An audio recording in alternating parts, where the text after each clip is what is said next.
यस्सु के जिंदा जलाली और पुरफजल नाम में मेरी तरफ से आप सबों को सलाम। खुदा उनके जिंदा पाकलाम में से आज का पैगाम ज़बूर की किताब और उसका 29 बाब खुदा उनके ज़िंदगी बख्श पाकलाम में कुछ यूँ मरकूम है। ज़बूर 29 और उसकी पहली आयत। मैंने कहा मैं अपनी राह की निगरानी करूँगा ताकि मेरी ज़ुबान से खता ना हो। जब तक शरीर मेरे सामने है मैं अपने मुंह को लगाम दिए रहूँगा।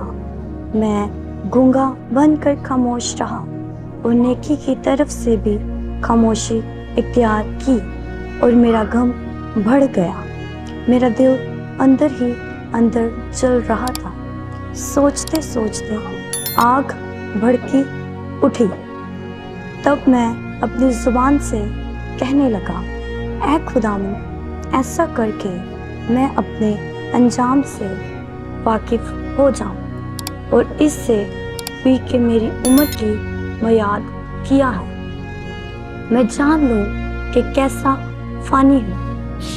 देख, तूने मेरी उम्र बालश्त भड़की रखी है और मेरी जिंदगी तेरे हुजूर बेहकीकत है।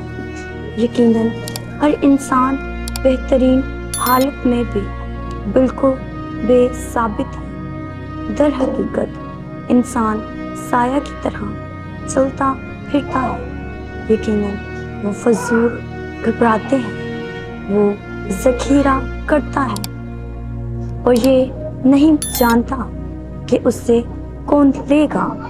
ऐ खुदावंद, अब मैं किस बात के लिए ठहरा हूँ? मेरी उम्मीद तुझ ही से है। मुझको मेरी सब खताओं से रिहाई दे।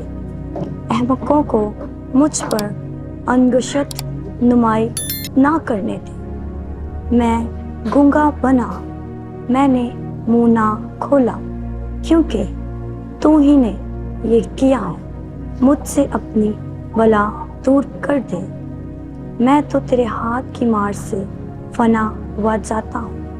जब तू इंसान को बदी पर मलामत करके तमशिया करता है तो उसके हुस्न को पतंगे की तरह फना कर देता है। यकीनन हर इंसान बेसाबित है। ऐ खुदावंद, मेरी दुआ सुन और मेरी फरियाद पर कान लगाओ। मेरे आंसुओं को देखकर खामोश ना रह, क्योंकि मैं तेरे हुजूर परदेसी और मुसाफिर हूँ, जैसे मेरे सब बाप दादा थे। आह, मुझसे नज़र हटा ले ताकि ताज़ा दम हो जाऊँ, इससे पहले कि रहूत करूँ और नाबूद हो जाऊँ।